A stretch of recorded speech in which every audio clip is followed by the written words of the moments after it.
নির্বাচন করলে তারা জানে যে তাদের একটা ভূমিধস পরাজয় হবে, তারা নিশ্চিহ্ন হয়ে যাবে।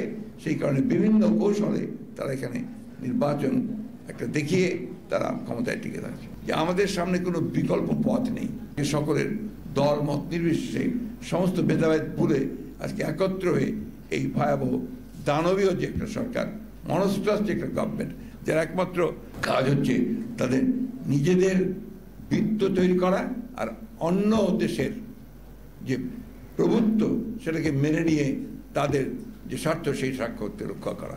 আজকে আমাদের স্বার্থে আমাদেরকে ঐক্যবদ্ধ হতে হবে, আমাদেরকে কেউ করে দিয়ে যাবে না, আমাদেরকে নিজেকে সেটা করতে হবে। জনগণের শক্তির কাছে বড় শক্তি আর কিছু নেই। এবং মৌলানা আব্দুল হামিদ খান ফাসানি তিনি ছিলেন সেই জনগণের মানুষ। তিনি সবসময় জনগণের কথা নিয়ে বলেছেন, জনগণের জন্য সংগ্রাম করেছেন, কোনোদিন ক্ষমতার আশেপাশেও যাননি। জনগণের স্বার্থ রক্ষার জন্য তিনি সবসময় লড়াই করেছেন। বাংলাদেশকে একটা নিয়ন্ত্রণের মধ্যে রাখার জন্যে তারা সবসময় তাদের সকল কর্মকাণ্ডকে পরিচালনা করেছেন। এবং শুধু ফারাক্কাবাদ নয়, গঙ্গার পানি নয়, বাংলাদেশের 154টি অভিন্ন নদী, সেই নদীগুলোর পানি বন্টনের ক্ষেত্রে তারা সব সময়ই গড়িমসি করেছে এবং তারা এই সমস্যার সমাধান করছেও না। তিস্তা নদীর পানি আপনারা সবাই জানেন যে দীর্ঘকাল ধরে তিস্তা নদীর পানি বন্টন নিয়ে এই চুক্তি করছি, এই হয়ে যাবে, এখন ভালো অবস্থা আছে, এই করে করে কিন্তু এই সরকার কাটিয়েছে। ফারাক্কার সমস্যার সমাধান হবে কি করে? তিস্তার সমস্যার সমাধান হবে কি করে? অন্যান্য অভিন্ন নদীগুলোর সমস্যার সমাধান কি করে হবে? কারণ তারা তো দখলদারিত্ব করছে এখানে, তারা তো একটা বিশেষ দায়িত্ব নিয়ে এই সরকার ক্ষমতা দখল করে আছে। দুর্ভাগ্যজনক ভাবে আগের সরকার তারা সেই উদ্যোগ নিতে পারেন, এটা খুব স্বাভাবিক ছিল। এই জন্যে আগের সরকার নিজেদেরকে মনে করতেন যে তারা ভারতের কাছে অনেকখানি ঋণী এবং তারা তাদের কাছে সেই অনুগ্রহ আশা করত। পরিবর্তন হওয়ার পরে মৌলানা আব্দুল হামিদ খান ফাসানি যখন এই বিষয় নিয়ে তিনি আন্দোলন শুরু করলেন, মার্চ করলেন, তখন তৎকালীন সরকার, জনগণের সরকার, তার যে জনগণের প্রতি ভালোবাসা, যে ভালোবাসার কারণে তিনি তার যে নিজস্ব যে দায়বদ্ধতা, যেখান থেকে তিনি 1971 সালেও স্বাধীনতা যুদ্ধ ঘোষণা করেছিলেন, সেই কারণেই তিনি আবার এই গঙ্গার পানি বন্টনের ব্যাপারে তিনি উদ্যোগ গ্রহণ করেছিল তার সরকার।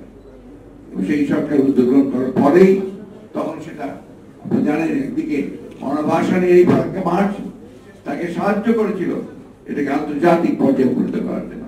এবং সেটা তৎকালীন যে ইসলামিক পররাষ্ট্রমন্ত্রী সম্মেলন হয়েছিল ইসলামিক রাষ্ট্রগুলোর, সেখানেও এটা উত্থাপিত হয়েছিল এবং সেখানে ভারতকে বলা হয়েছিল পানির ন্যায্য হিস্সা বাংলাদেশকে দেওয়ার জন্য।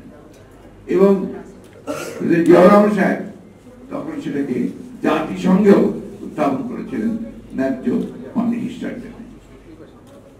বন্ধুগণ, এই বিষয়টা আমাদের নতুন নয়। আমরা বরাবরই লক্ষ্য করেছি যে বাংলাদেশের জন্ম হওয়ার পর থেকেই আমাদের প্রতিবেশী, যার কাছে আমরা স্বাধীনতার তাদের ভূমিকার জন্য আমরা অবশ্যই আমাদের ধন্যবাদ এবং কৃতজ্ঞতা আমরা প্রকাশ করেছি সবাই। তারপরে আমরা যে লক্ষ্য করেছি তারা সব সময় বাংলাদেশকে একটা নিয়ন্ত্রণের মধ্যে রাখার জন্য তারা সব সময় তাদের সকল কর্মকাণ্ডকে পরিচালনা করেছেন। এবং শুধু ফারাক্কাবাদ নয়, গঙ্গার পানি নয়, বাংলাদেশের 154টি অভিন্ন নদী, সেই নদীগুলোর পানি বন্টনের ক্ষেত্রে তারা সব সময় গড়িমসি করেছে এবং তারা এই সমস্যার সমাধান করছেও না। তিস্তা নদীর পানি আপনারা সবাই জানেন যে দীর্ঘকাল ধরে তিস্তা নদীর পানি বন্টন নিয়ে এই চুক্তি করছি, এই হয়ে যাবে, এখন ভালো অবস্থা আছে, এই করে করে কিন্তু এই সরকার কাটিয়েছে। এই যে আপনার ব্যর্থতা, এই ব্যর্থতার মূল কারণ হচ্ছে যে আছে সেই সরকার পুরোপুরি ভাবে একটা নতজানু সরকার। তারা কখনোই বাংলাদেশের জনগণের স্বার্থে সেই একটা প্রকৃত স্ট্যান্ড নেওয়া, সেই স্ট্যান্ডটা তারা নিতে ব্যর্থ হচ্ছে কারণ তাদের কাছে অত্যন্ত দুর্বল। আপনি এই বিষয়টা আলোচনা করেছেন, আমি সেই আলোচনা যেতে চাই না।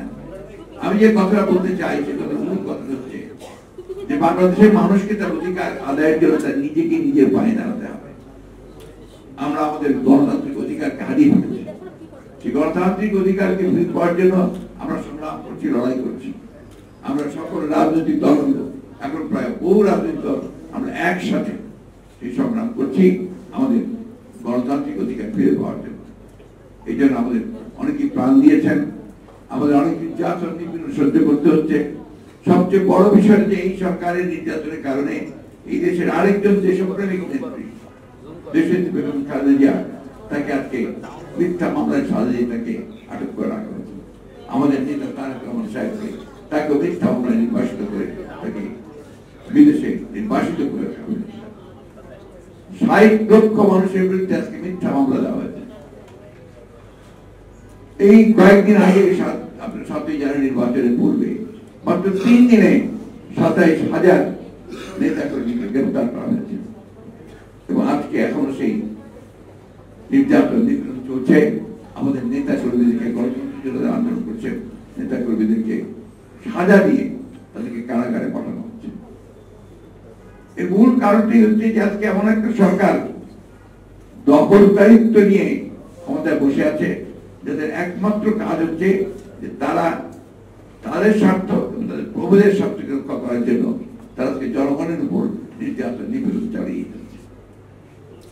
আজকে ফারাক্কার সমস্যার সমাধান হবে কি করে, তিস্তার সমস্যার সমাধান হবে কি করে, অন্যান্য অভিন্ন নদীগুলোর সমস্যার সমাধান কি করে হবে? কারণ তারা তো দখলদারিত্ব করছে, এখানে তারা তো একটা বিশেষ দায়িত্ব নিয়ে এই সরকার ক্ষমতা দখল করে আছে।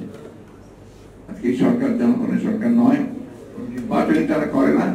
নির্বাচন করে তারা জানে যে তাদের একটা ভূমিধস পরাজয় হবে, তারা নিশ্চিন্ন হয়ে যাবে।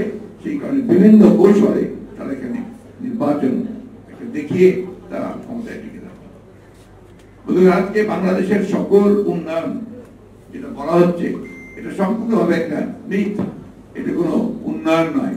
এটা শুধুমাত্র এই সরকারকে টিকিয়ে রাখার জন্য একটা গোষ্ঠী তৈরি করা হচ্ছে, যে গোষ্ঠীগুলো এই তথাকথিত উন্নয়ন থেকে সবচেয়ে বেশি আপনার বেনিফিশিয়ারি হয়েছে। মাফিয়া রাষ্ট্র তৈরি করা হয়েছে।